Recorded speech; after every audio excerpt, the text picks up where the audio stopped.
What if I told you that in 1978, a Detroit sports reporter publicly humiliated Muhammad Ali on live television, calling him washed up, old and finished, and what Ali did in response was so unexpected that it changed the reporter's life forever. This wasn't just about journalism or boxing. This was about what happens when arrogance meets grace, and how one conversation can transform decades of bitterness into wisdom. If this story moves you, hit subscribe and share a time when someone's kindness changed your perspective. March 14th, 1978. WJBK TV studios in downtown Detroit buzzed with tension as Frank Morrison prepared for what he planned to be a devastating commentary about Muhammad Ali's recent loss to Leon Spinks. Morrison, 44 years old and the station's lead sports anchor for 12 years, was known throughout Detroit for his sharp attacks on anyone he felt deserved criticism. Morrison had spent the entire day crafting his assault, writing and rewriting lines designed to cut deep and destroy Ali's reputation. He watched tape of the Ali-Spinks fight repeatedly, making detailed notes about every moment where the former champion looked slow, every instance where Ali appeared vulnerable or confused. Morrison studied Ali's footwork, analyzed his defensive lapses, and cataloged every sign of decline he could find. This wasn't typical sports criticism or professional analysis. This was personal warfare disguised as journalism. Something much darker and more personal drove Morrison's planned attack on Ali that evening. As a Marine veteran with 2 combat tours in Vietnam, from 1969 to 1971, Morrison carried more than just physical scars. The shrapnel in his left leg was a constant reminder of a mortar attack near Da Nang that killed 2 men in his unit. But the deeper wounds were psychological memories of friends who never came home, letters from grieving mothers he still carried in his wallet, and survivor's guilt that ate at him every single day. To Morrison, Ali represented everything wrong with celebrity culture and American society: privilege, arrogance, moral flexibility, and the ability to avoid consequences while working-class men from Detroit, Chicago, and small-town America died in foreign jungles fighting a war that Ali had refused to join. Morrison's resentment had built for years. Every Ali interview about his principled war stance made Morrison's anger grow. While Ali made millions being celebrated as a cultural icon, Morrison's friends were buried in Arlington Cemetery. The WJBK newsroom was unusually quiet that evening, as colleagues sensed something different and dangerous about Morrison's demeanor. His usual pre-broadcast banter was completely replaced by intense, almost obsessive focus. Makeup artists noticed his jaw was clenched so tight they could see the muscle definition. His hands trembled slightly as he reviewed his notes one final time. Several staff members would later say they had never seen Morrison so agitated, so personally invested in destroying someone on television. Producer Janet Williams actually considered pulling the segment, sensing that Morrison was about to cross a line that could damage both his career and the station's reputation. At 6:15 p.m., Morrison went live to 400,000 viewers across southeastern Michigan. His commentary was brutal and personal. "Tonight, I want to talk about the end of an era," Morrison began, eyes burning as he stared into the camera. Muhammad Ali lost to a fighter with 7 professional fights. 7 fights. This isn't just about one bad night. This is about a man living off his reputation while Father Time exposed the truth. Muhammad Ali is finished, washed up, a 36-year-old desperately trying to recapture something gone forever. Morrison's voice grew increasingly aggressive and personal as he leaned into his attack, his Marine training evident in his precise, calculated delivery designed for maximum psychological impact. Let's talk about reality here, folks. Ali was never as great as he claimed to be.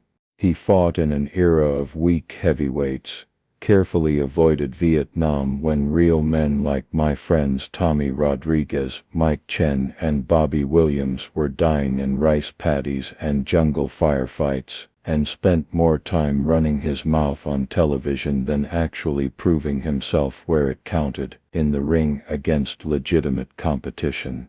The Leon Spinks loss wasn't an upset or a fluke, it was inevitability, and Father Time catching up with someone who was always more hype than substance, more show than skill. Leaning forward, Morrison addressed the camera as if speaking directly to Ali. Here's free advice, Muhammad. Stop the charade. Retire before you get hurt. Detroit doesn't need to watch a has-been embarrass himself. We have real athletes deserving attention, not some aging showboat who can't admit when the party's over. The 4-minute segment was unlike anything Dewey JBK had broadcast. Morrison's personal animosity was palpable, his attacks went beyond sports criticism, and his contempt was evident in every word.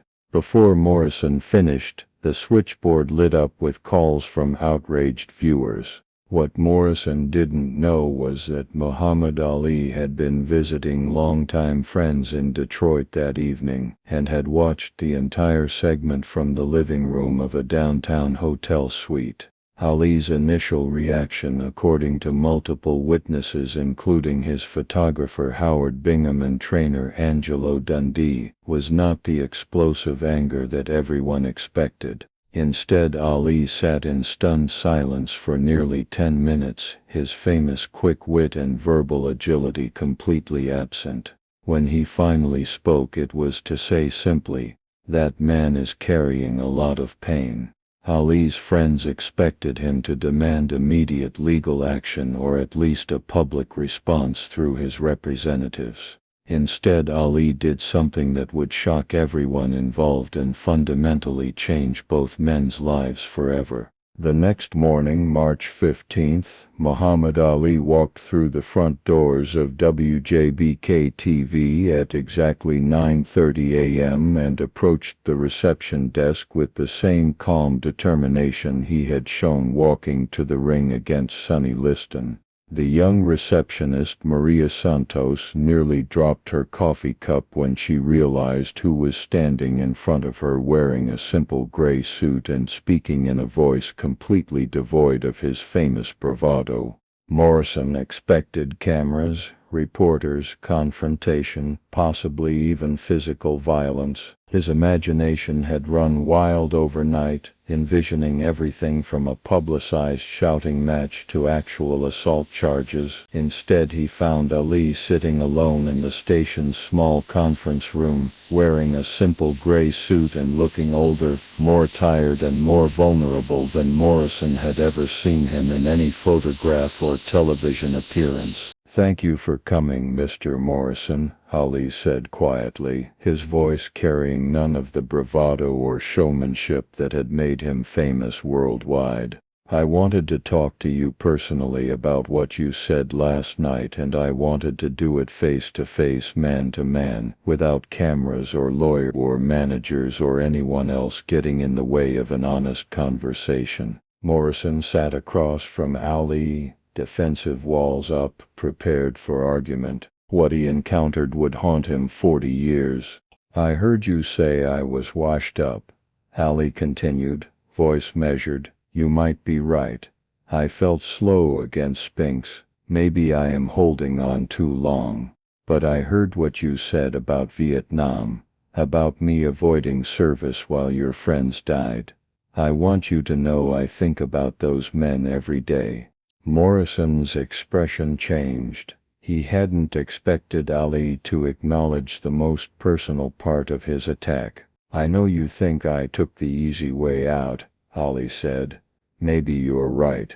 I stood up for what I believed, but your friends stood up for what they believed and paid the ultimate price. I've carried that weight for years."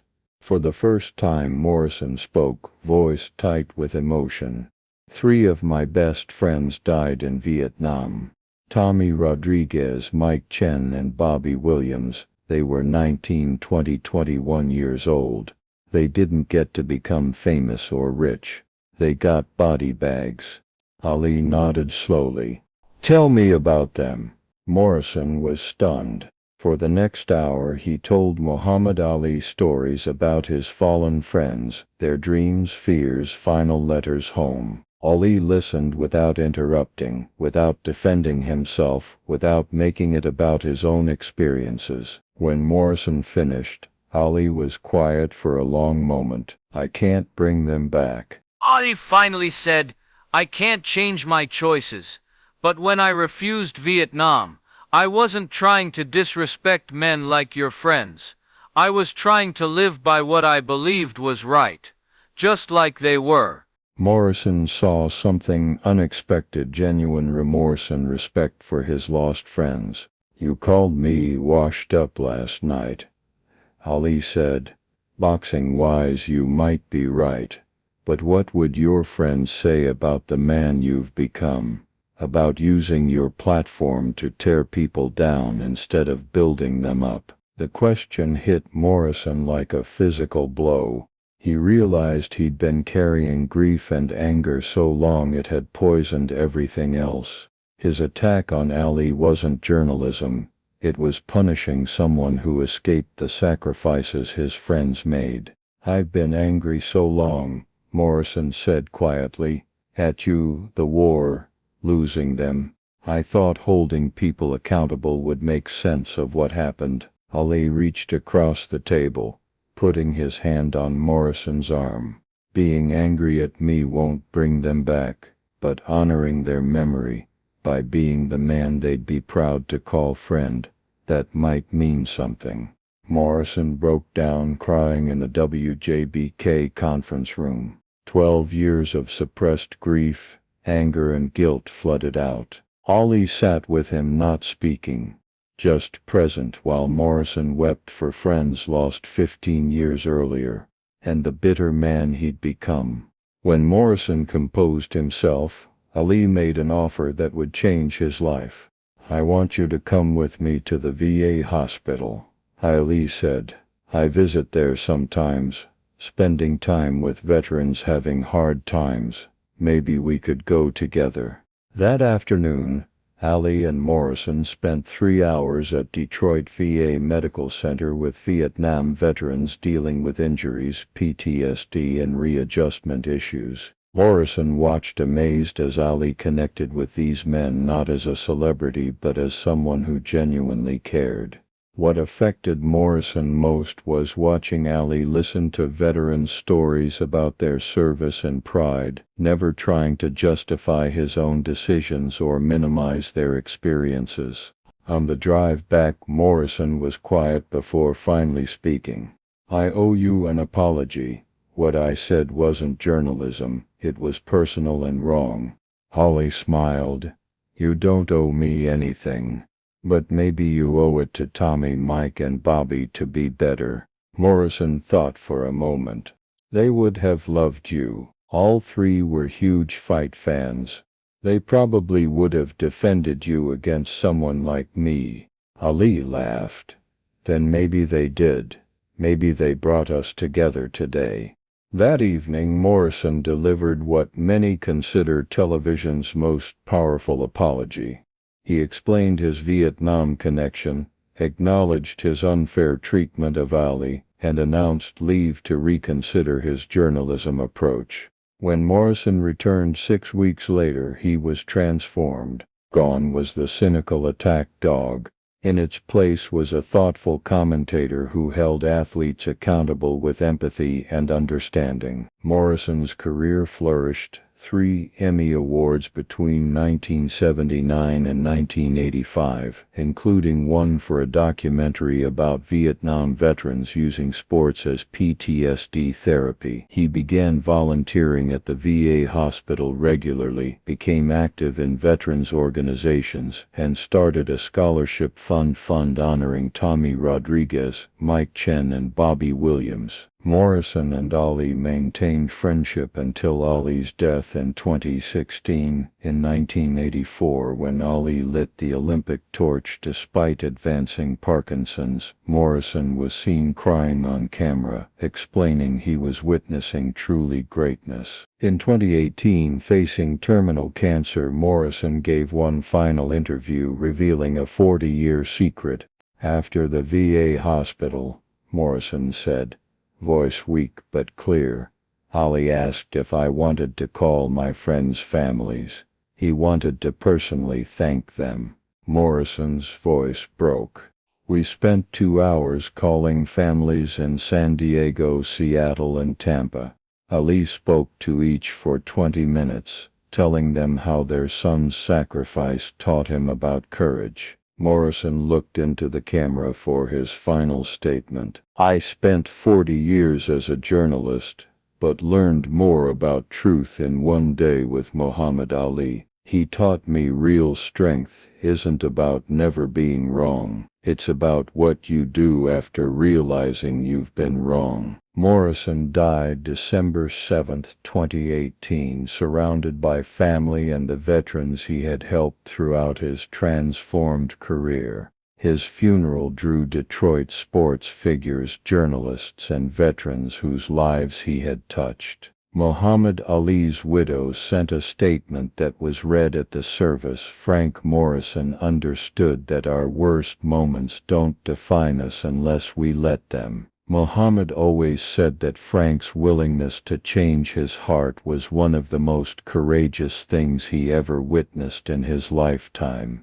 The Frank Morrison press box at Ford Field contains a permanent plaque dedicated to ethical journalism that honors both truth and humanity. The Rodriguez-Chen Williams Veterans Scholarship Fund has provided education for over 200 children of fallen service members. Sometimes the most important victories in life happen not when we prove we're right, but when we find the courage to admit we've been wrong and choose to be better. That's the very kind of greatness that truly transcends sports, transforms lives, and changes hearts forever.